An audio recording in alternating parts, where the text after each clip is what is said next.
Princess Vela stood alone on the balcony of the royal palace. The evening sky was turning purple as the sun set behind the mountains. She watched the last spaceship leave, taking away another suitor who had rejected her. This was the 23rd time it had happened. The princess had long silver hair that reached her waist. Her skin glowed with a soft silver light, and her eyes were deep violet like the evening sky. She was considered beautiful by all who saw her, but beauty was not enough for the noble families of the galaxy. They wanted something else, something she could not give them. The problem was in her blood. The doctors had explained it many times. Her family carried an old genetic marker that made her incompatible with most other species in the galaxy. It meant she could not have children with aliens from other worlds. For political marriages, this was a disaster. No one wanted to marry a princess who could not produce heirs to unite their kingdoms. Her father, Emperor Corvin, entered the balcony quietly. He was a tall man with silver skin like his daughter. His face showed deep sadness. He had tried everything to help his daughter, but nothing had worked. The Antarian Empire was one of the oldest civilizations in the galaxy, but their genetic isolation had become a curse. "I am sorry, my daughter," the Emperor said softly. "I wish things were different." Vela turned to look at her father. She tried to smile, but her eyes betrayed her pain. "It is not your fault, father. I have accepted my situation, but I worry about our empire. Without strong alliances through marriage, we will become weak. Other empires will take advantage of us." The Emperor placed his hand on her shoulder. "We will find another way. Perhaps trade agreements or military pacts. You do not need to sacrifice your happiness for politics." "But I am a princess," Vela said. "My duty is to serve my people, even if it means an unhappy marriage. The problem is that no one will have me at all." Far away on the other side of the galaxy, a man named Jake Morrison was preparing for an important mission.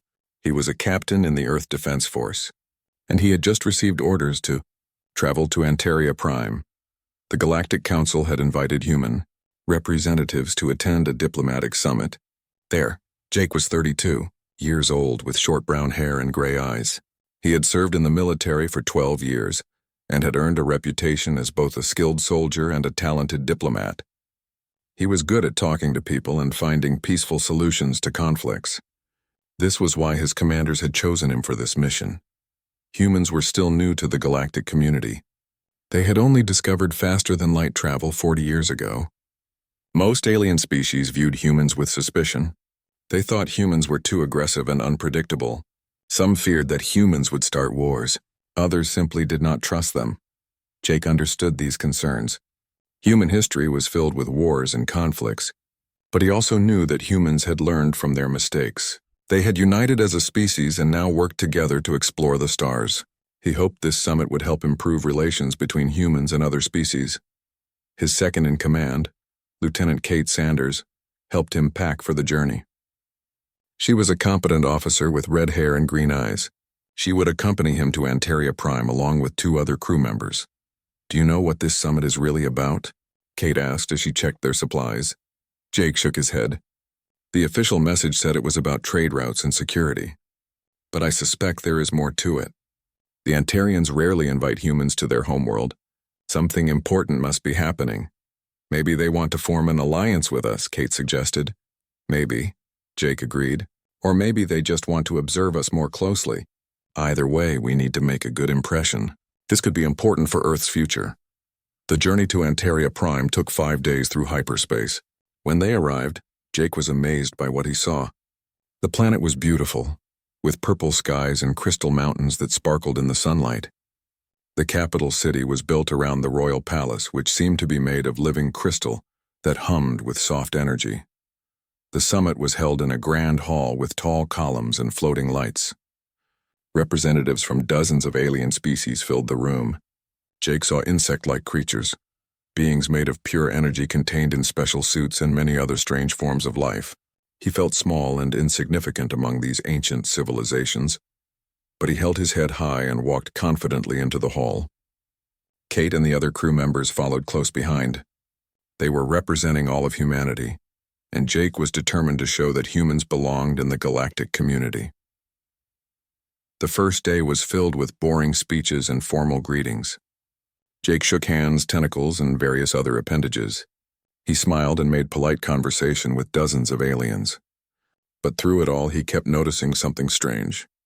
Many of the aliens seemed nervous or worried about something that was not being discussed openly. During the evening reception, Jake finally saw Princess Vela for the first time. She entered the hall wearing a beautiful gown that seemed to be made of liquid starlight. Her silver skin glowed softly in the dim light. She moved through the crowd with perfect grace, greeting each guest with a polite smile. But Jake could see past the smile. He had spent years learning to read people, and he could tell that the princess was unhappy. There was sadness in her violet eyes, a weight on her shoulders that no one else seemed to notice. Their eyes met across the crowded room. For just a moment, time seemed to stop. Jake felt something strange, a connection he could not explain. The princess looked surprised, as if she felt it too. Then someone spoke to her and she turned away. But Jake noticed that she glanced back at him several times during the evening. Later that night, as Jake was returning to his guest quarters, an old alien with gray scales approached him. The alien introduced himself as Lord Vexus, an advisor to the Emperor. He looked around carefully to make sure no one was listening, then spoke in a quiet voice. "Captain Morrison, I must speak with you about a matter of great importance," Vexus said. "It concerns the future of the Antarian Empire and possibly the future of your own species as well." Jake was curious but cautious. "What matter is this? Tell me, Captain, what do you know about human genetic compatibility with other species?" It was a strange question, and Jake was not sure how to answer. "Our scientists have studied it. They say humans are more genetically flexible than most species. We can adapt to different environments better than others." "Why do you ask?" Lord Vexus smiled, and his old eyes sparkled with hope. "Because, Captain Morrison, you may be the answer to a problem we have been trying to solve for many years." Jake Morrison sat in a private conference room deep inside the Antarian Palace. The walls were made of the same living crystal as the rest of the building, but here they glowed with a softer, more intimate light. Across the table sat Emperor Corvin, Lord Vexus, and several other Antarian officials. Princess Vela sat at her father's right hand, her face calm but her eyes watchful. The Emperor spoke first, his voice heavy with both hope and worry. "Captain Morrison, what I am about to tell you is known to very few people outside this room. It concerns the future of my empire and the happiness of my daughter." Jake listened carefully as the Emperor explained the situation. The Antarian people had a genetic marker that made them incompatible with most other species in the galaxy. This marker had been part of their DNA for millions of years, a result of their evolutionary path. For most of their history, it had not mattered because they married within their own species. But now, in the age of galactic politics, it had become a serious problem. Political marriages between royal families were one of the main ways empires formed alliances. Without the ability to marry into other royal families, the Antarian Empire was becoming isolated and weak. Princess Vela had reached the age where she should marry. 23 suitors from noble alien families had come to court her. All 23 had rejected her when they learned about the genetic incompatibility. They were polite about it, of course. They made up excuses about timing or political considerations. But everyone knew the real reason. "My daughter has done nothing wrong," the Emperor said, his voice thick with emotion. "She is intelligent, kind, and beautiful, but she is being punished for something beyond her control." Jake looked at Princess Vela. She sat with perfect posture, her face showing no emotion, but he could see the pain hidden behind her mask. He felt anger on her behalf. It was not fair that she should be rejected for something she could not change. "I understand your situation, Your Majesty," Jake said, "but I still do not understand what this has to do with me or with humanity." Lord Vexus leaned forward. "Our scientists have been studying your species since you joined the galactic community. Humans are unusual in many ways. Your genetic code is remarkably flexible. You evolved on a world with extreme diversity, and your DNA reflects that. You can adapt to environments that would kill most other species.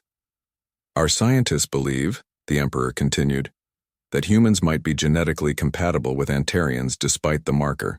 Your species is young and adaptable. The genetic barrier that stops other species might not affect humans in the same way."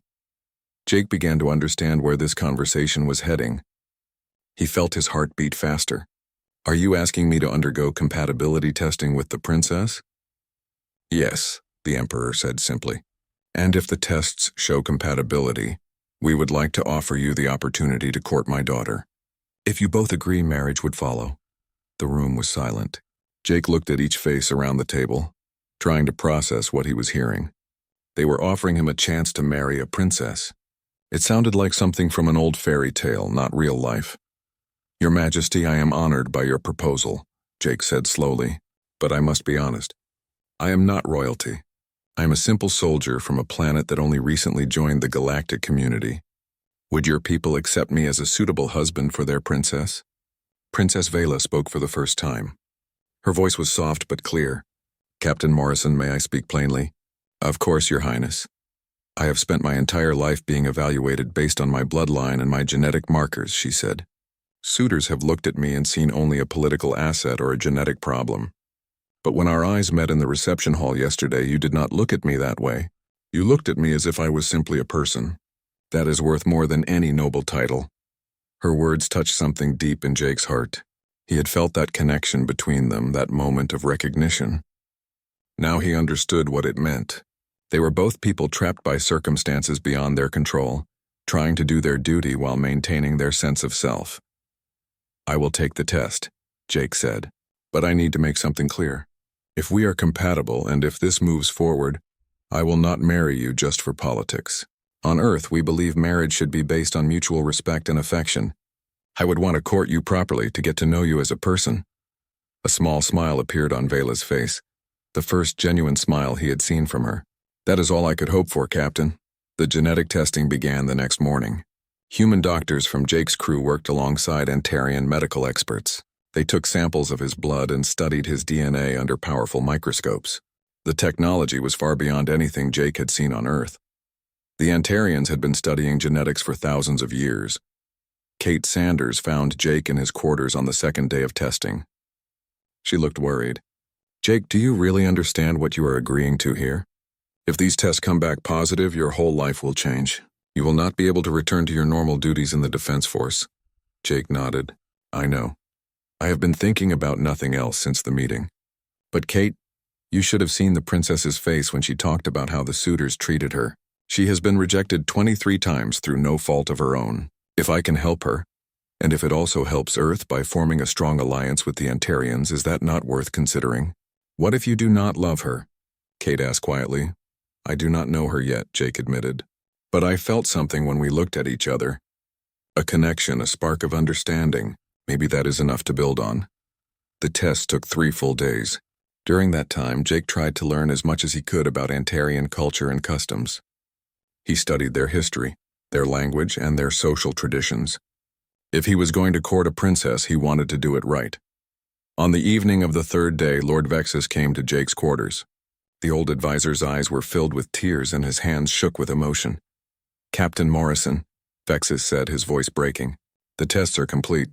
You are compatible with Princess Vela. Not just compatible, but remarkably so. Your human genetic diversity actually complements her Antarian markers. Your children would be healthy and strong." Jake sat down heavily. It was real.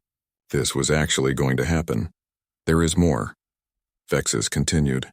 "The medical team believes that humans might be compatible with many Antarian individuals, not just the princess. This discovery could change everything for our people. You have given us hope we thought was lost forever." But Jake was not thinking about genetics or politics. He was thinking about the young woman with violet eyes who had been rejected so many times. He was thinking about the chance to know her, to court her, and perhaps to help her find happiness.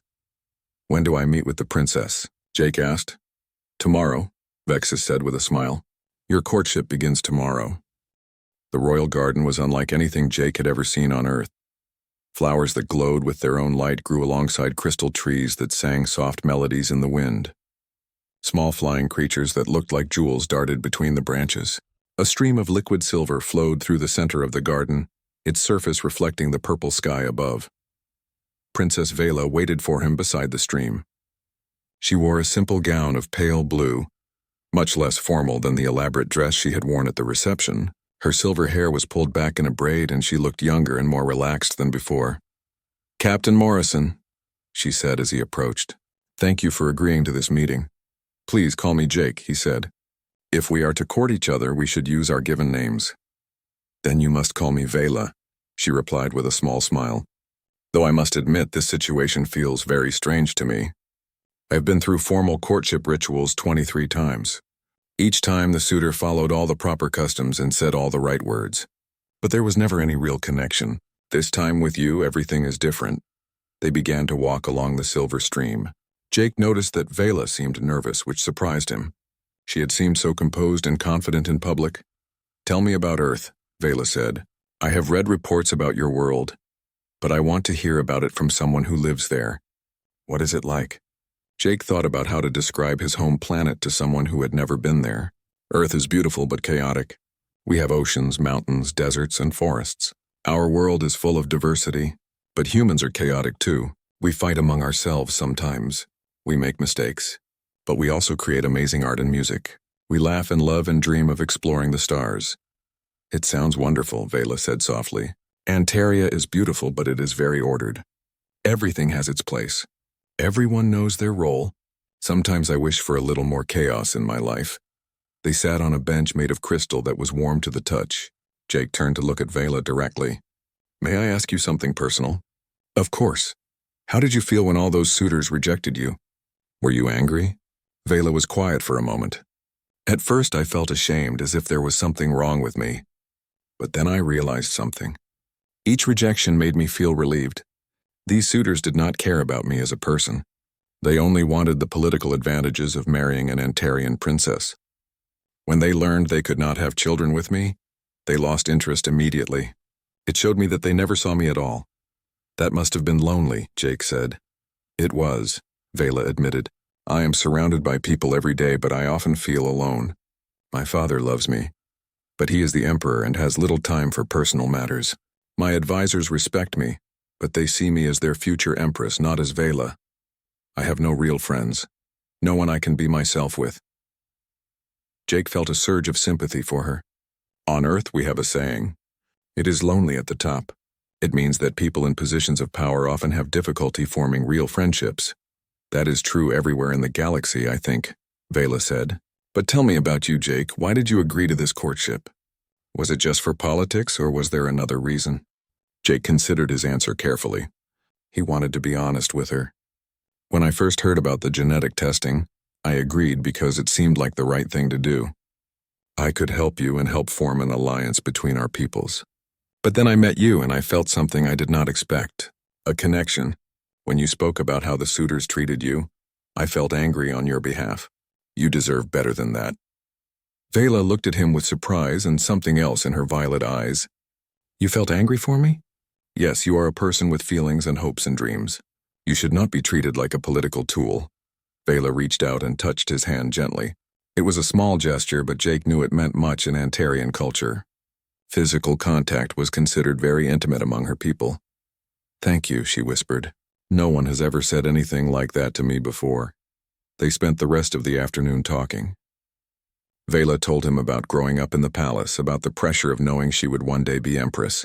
She talked about her love of astronomy and how she spent hours studying the stars. Jake told her about his childhood on Earth, about joining the military, about the friends he had lost in conflicts. As the purple sun began to set, Jake realized he was genuinely enjoying himself. Vela was intelligent and thoughtful. She had a dry sense of humor that caught him off guard. She was not just a beautiful princess. She was a person he could imagine becoming friends with, and maybe more. But their growing connection did not go unnoticed by others. Prince Zorath of the Kryn Empire had been one of the suitors who rejected Vela. He was a proud warrior from a militant species. When he learned that a human had succeeded where he had failed, he was furious. The Kryn valued strength and military power above all else. They viewed humans as weak newcomers who did not deserve a place among the great empires. The idea that a human would marry an Antarian princess was an insult to everything Zorath believed in. He gathered a group of like-minded nobles who shared his views. They began to plot in secret. If they could not prevent the marriage through legitimate means, they would use other methods. Meanwhile, Jake and Vela continued their courtship. They met every day in the garden or in the palace library. They shared meals and long conversations. Slowly, carefully, they were building something real between them. One evening, as they watched the twin moons rise over the crystal mountains, Vela turned to Jake with a serious expression. Jake, I need to tell you something important. I am starting to develop real feelings for you.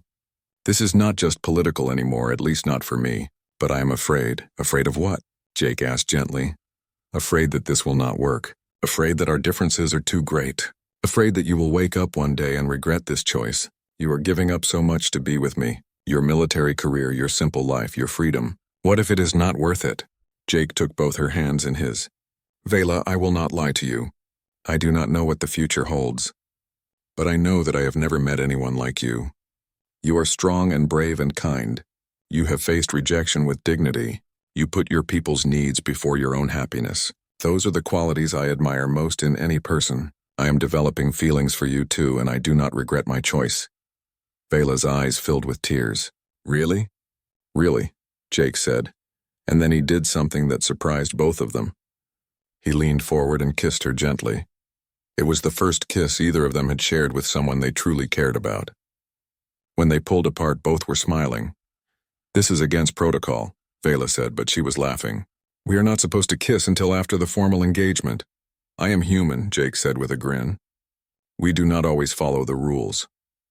I am beginning to appreciate that about your species, Vela said. And she kissed him again. Neither of them noticed the figure watching from the shadows. A Kryn spy had been following them, reporting their every move to Prince Zorath. The prince's fury grew with each report. He decided it was time to act. The announcement of the formal engagement was scheduled to take place in 2 weeks. The news had already spread across the galaxy through official diplomatic channels. Reactions were mixed. Some species praised the innovative solution to the Antarian succession problem. Others questioned whether a human was suitable to marry into one of the oldest royal families in the galaxy. On Earth, the news created a sensation. Jake Morrison became famous overnight. His face appeared on every news broadcast. Some people celebrated him as a hero who was forming a crucial alliance. Others criticized him for abandoning his military post for personal reasons. Jake tried to ignore all the noise and focus on what mattered: his relationship with Vela. The courtship continued, and their bond grew stronger each day. Vela taught Jake about Antarian meditation techniques. He found that clearing his mind helped him deal with the stress of his new situation. Jake taught Vela about Earth music. She was fascinated by the emotional depth of human songs. One afternoon, they were in the palace music room. Jake had brought a portable music player with him from Earth. He played a soft piano melody for Vela. She closed her eyes and listened, her face peaceful. Your music is so different from ours, she said when the song ended. Antarian music is mathematical and precise. But human music is wild and emotional. It makes me feel things I have never felt before. Music is how we express what words cannot say, Jake explained. When humans are too happy or too sad for words, we create music. Vela opened her eyes and looked at him seriously. I want to visit Earth someday. I want to see the world that created people like you. You will, Jake promised. After we are married, we can visit together. I want to show you the oceans and the mountains. I want you to meet my family. Your family, Vela said thoughtfully. Tell me about them. I want to know everything. Jake told her about his parents, who were simple farmers in the North American region. He talked about his younger sister, who was studying to be a doctor. He described the small house where he grew up, so different from the Crystal Palace. They sound wonderful, Vela said. Do they know about me? About us? Yes, Jake said. I sent them a message yesterday. My mother cried with joy. My sister sent back 100 questions about you. They want to meet you very much. Vela smiled, but Jake noticed she looked troubled. What is wrong? He asked. I am worried about the engagement ceremony, she admitted. It will be very public. Representatives from dozens of worlds will attend. I have always been afraid of public speaking, even though I have done it many times. But this time feels different. This time I will be standing beside someone I truly care about, and I'm afraid of disappointing you. Jake took her hand. You could never disappoint me. Just be yourself. That is all anyone can ask. But Vela's worry was justified. They did not know that danger was coming. Prince Zorath had gathered a group of conspirators. They included disgruntled nobles from several species who felt threatened by the human-Antarian alliance. Some feared that humans would gain too much influence in galactic politics. Others simply hated change and wanted to maintain the old order. The plan was simple but deadly. During the engagement ceremony, assassins would strike. They would kill both Jake and Vela, creating a political crisis. The Antarian Empire would be left without an heir. The Human-Antarian alliance would collapse before it began. In the chaos that followed, Zorath and his allies hoped to seize power and territory. But one member of the conspiracy had second thoughts. A young Kryn warrior named Drex had joined the plot because he admired Prince Zorath. But as he learned more about the plan, he became uncomfortable. Killing during battle was one thing. Assassinating an unarmed princess and her suitor was something else entirely. It was dishonorable. On the night before the engagement ceremony, Drex made a decision. He would warn Captain Morrison. It would mean betraying his prince and his people. He might be executed for treason. But his conscience would not let him stay silent. Jake was in his quarters reviewing his speech for the ceremony when someone knocked on his door. He opened it carefully and was surprised to see a Kryn warrior standing there. The warrior's scales were dark blue and he carried himself with military precision. "Captain Morrison, my name is Drex. I must speak with you urgently about a matter of life and death."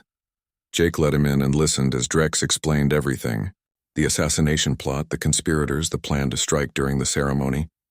Jake felt his blood run cold. They were planning to kill Vela. "Why are you telling me this?" Jake asked. "You will be considered a traitor by your own people."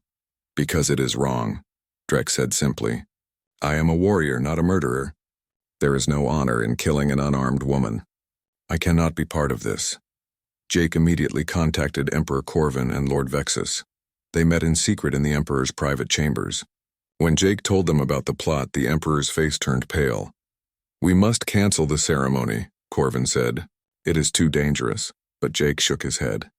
"If we cancel, the conspirators will just try again later. We need to catch them in the act. We need to expose them so that everyone can see what they plan to do." "You are suggesting we use my daughter as bait?" the Emperor said angrily. "No," Jake said firmly. "I am suggesting we set a trap. We proceed with the ceremony as planned, but we are ready for them. We position guards throughout the amphitheater. We watch for any sign of weapons or suspicious movement. When they try to attack, we capture them before anyone gets hurt." Lord Vexus nodded slowly. "It could work, and it would show the galaxy that we will not be intimidated by those who oppose progress." Emperor Corvin was silent for a long moment. Finally, he spoke. "Very well. But Captain Morrison, if anything happens to my daughter, I will hold you responsible." "If anything happens to Vela, I will be dead beside her," Jake said. "I will not let anyone hurt her." The next step was telling Vela. Jake went to her chambers and explained everything. He expected her to be afraid, but instead she became angry. "How dare they?" she said, her voice shaking with fury. "How dare they try to murder us just because they fear change? I will not hide. I will stand at that ceremony and show them that I am not afraid." "Vela, it will be dangerous," Jake warned. "I am the princess of the Antarian Empire," she said proudly. "I have a duty to my people. If we cancel the ceremony or hide in fear, we let the conspirators win. I will not give them that satisfaction." Jake had never admired her more than he did in that moment. "Then we do this together," he said. "Whatever happens, we face it together." The night before the ceremony, Jake and Vela sat together in the garden one last time. The glowing flowers and singing crystal trees seemed especially beautiful under the light of the twin moons. "Are you afraid?" Vela asked quietly. "Yes," Jake admitted, "but not of dying. I'm afraid of losing you. I'm afraid of not getting the chance to spend my life with you." Vela leaned against him. "I feel the same way. For the first time in my life, I have found someone who sees me, really sees me. I do not want to lose that." "You won not," Jake said.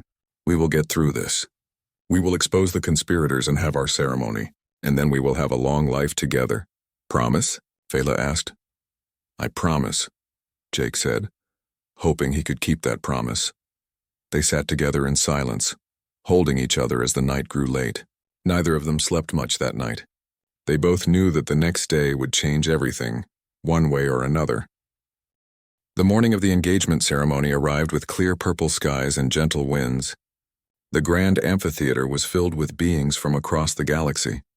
Thousands had come to witness the historic union between the Antarian princess and the human captain. Jake dressed in his formal Earth Defense Force uniform. The dark blue fabric was simple compared to the elaborate costumes worn by other species. but it was clean and dignified. He checked himself in the mirror one last time, then took a deep breath. Today would determine the future, not just for him and Vela, but for the relationship between humanity and the Antarian Empire. In another part of the palace, Vela prepared with the help of her attendants. She wore traditional Antarian ceremonial robes that seemed to be woven from liquid starlight. The fabric shifted and flowed like water, catching the light in amazing ways. Her silver hair was arranged in an elaborate style with small crystals woven through it. She looked every bit the royal princess, but her hand shook slightly as she looked at herself in the mirror. Her chief attendant, an elderly Antarian woman named Lyra, noticed her nervousness. "Are you well, Your Highness?" Lyra asked with concern. "I am fine," Vela said, though her voice was not quite steady. "Just nervous about the ceremony." Lyra smiled gently. "That is natural. But remember, you do not face this alone. Captain Morrison will be beside you, and your father has taken every precaution for your safety." Vela nodded, thinking about the guards positioned secretly throughout the amphitheater. She knew about the plot now. Jake had insisted on telling her everything. The knowledge that someone wanted her dead was frightening, but it also made her determined. She would not let fear control her. The ceremony was scheduled to begin at midday when both suns were high in the sky. Guests began arriving hours early to get good positions. The amphitheater had seating for 10,000 beings, and every seat was filled. Representatives from the Galactic Council sat in places of honor. Media crews from dozens of worlds set up their equipment to broadcast the event across the galaxy. Prince Zorath sat among the guests, his face showing polite interest. No one watching him would guess that he was the leader of the assassination plot. His conspirators were positioned throughout the amphitheater, some disguised as guests, others posing as servants. They had smuggled energy weapons past the security checkpoints by breaking them into small parts and hiding them in various locations. But what Zorath did not know was that Drex had told the authorities everything. Captain Kate Sanders of the Earth Defense Force had worked with Antarian security to position guards in key locations. They wore civilian clothing and blended in with the crowd. Other guards were hidden in alcoves and behind columns. Every potential threat had been identified and was being watched. Jake stood in a private chamber beneath the amphitheater, waiting for the ceremony to begin. Lord Vexus entered to give him final instructions about the traditional vows and rituals. "Are you ready, Captain?" Vexus asked. "As ready as I can be," Jake replied. "How is Vela?" "The princess is calm and composed. She has great strength, that one. You are fortunate to have won her heart." "I am the lucky one," Jake agreed. "I know that." Emperor Corvin entered the chamber, his face grave. "Captain Morrison, I want to thank you for your courage. You did not have to tell us about the plot. You could have suggested canceling the ceremony for safety. Instead, you helped us prepare to face our enemies. That shows true character. Your Majesty, I only want to protect Vela and ensure justice is done." The Emperor placed his hand on Jake's shoulder. "You will make a good husband for my daughter. Take care of her. I will. I promise." The time came for the ceremony to begin. Jake walked up the stairs to the main platform, his heart pounding. The crowd fell silent as he appeared. Thousands of eyes watched him from every direction. He took his position at the center of the platform and waited. Then Princess Vela appeared at the top of the grand staircase. The crowd gasped at her beauty. She descended slowly, her robes flowing around her like liquid light. Her face was calm, showing no sign of the fear she must be feeling. Jake's breath caught in his throat. She was magnificent. Vela reached the platform and took her place beside Jake. Their eyes met, and she gave him a small, private smile that was just for him. In that moment, all his nervousness disappeared. They were in this together. Emperor Corvin began the formal declarations. His voice carried through the amplification system to every corner of the amphitheater. He spoke in the ancient Antarian language, words that had been used for royal engagements for thousands of years. Jake noticed movement in the upper galleries. His training kicked in. He saw a figure reaching into his clothing, pulling out what looked like a weapon. At the same moment, Kate Sanders gave a signal from her position near the Emperor. Everything happened very fast. The assassin in the gallery raised his weapon to fire, but before he could shoot, an Antarian guard tackled him from behind. More weapons appeared throughout the crowd as other conspirators revealed themselves. But each one was immediately subdued by guards who had been watching them. The crowd panicked, screaming and trying to flee. But Jake and Vela stood firm on the platform. Jake moved to shield Vela with his body, but she pushed forward to stand beside him instead. "We face this together," she said firmly. "You promised." Within 60 seconds, all the assassins were captured. Security forces moved through the crowd efficiently, restoring order. No shots had been fired. No one was injured. The plot had been stopped before any violence occurred. Emperor Corvin's voice rang out over the chaos. "Be calm, the danger has passed. Those who sought to harm us have been captured." The crowd slowly settled down. As order was restored, guards brought the captured conspirators forward. Prince Zorath was among them. His face was twisted with rage and humiliation. The evidence of the plot was clear for all to see. The weapons, the coordinated positions, everything pointed to a planned assassination. "Prince Zorath of the Kryn Empire," Emperor Corvin said, his voice cold with anger. "You stand accused of attempting to murder my daughter and her chosen suitor. You have violated the sacred laws of diplomatic immunity. You have brought shame to your people and your empire. What do you have to say for yourself?" Zorath lifted his head proudly. "I say that humans do not deserve a place among the great empires. They are weak and primitive. This marriage is an insult to all true civilizations." Vela stepped forward before anyone could stop her. "You call humans weak? Captain Morrison risked his life to protect me and my people. He could have hidden when he learned of your plot. Instead, he helped us prepare to face you. That is not weakness. That is courage. You who would murder an unarmed woman dare to speak of strength." Her words rang through the amphitheater. Many in the crowd nodded in agreement. Even some of the Kryn delegates looked ashamed of their prince's actions. Emperor Corvin addressed the crowd. "Today we witnessed an attempt to stop progress through violence. But we also witnessed something else. We saw two people stand together in the face of danger. We saw humans and Antarians working side by side to protect the innocent. This is the future we are building. A future where species work together instead of fighting each other." The Emperor turned to Jake and Vela. "The engagement ceremony was interrupted, but it will not be stopped. Captain Morrison, Princess Vela, if you both still wish to proceed, let us complete what we began." Jake looked at Vela. "Are you ready?" "I have never been more ready for anything," she replied. They turned to face the Emperor. Corvin resumed the ceremony, speaking the ancient words of binding. Jake and Vela exchanged the traditional vows, promising to honor and support each other.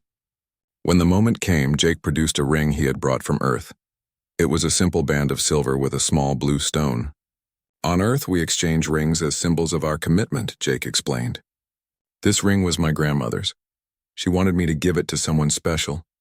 I cannot think of anyone more special than you, Vela." Vela's eyes filled with tears as Jake placed the ring on her finger. "I will treasure it always," she whispered. The ceremony concluded with the formal announcement of their engagement. The crowd erupted in cheers and applause. The sound was deafening, a wave of approval that washed over the amphitheater. Jake and Vela stood together, holding hands as thousands of beings celebrated their union.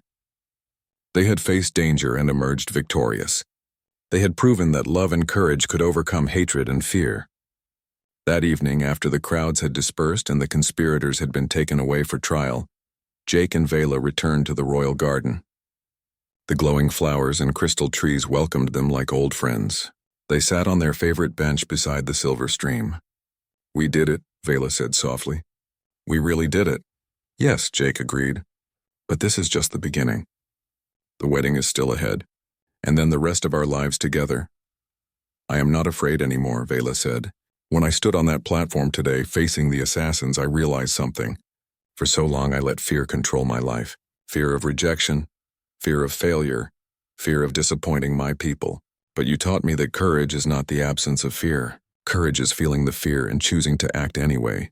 Jake pulled her close. "You were incredibly brave today. I was so proud of you." "And I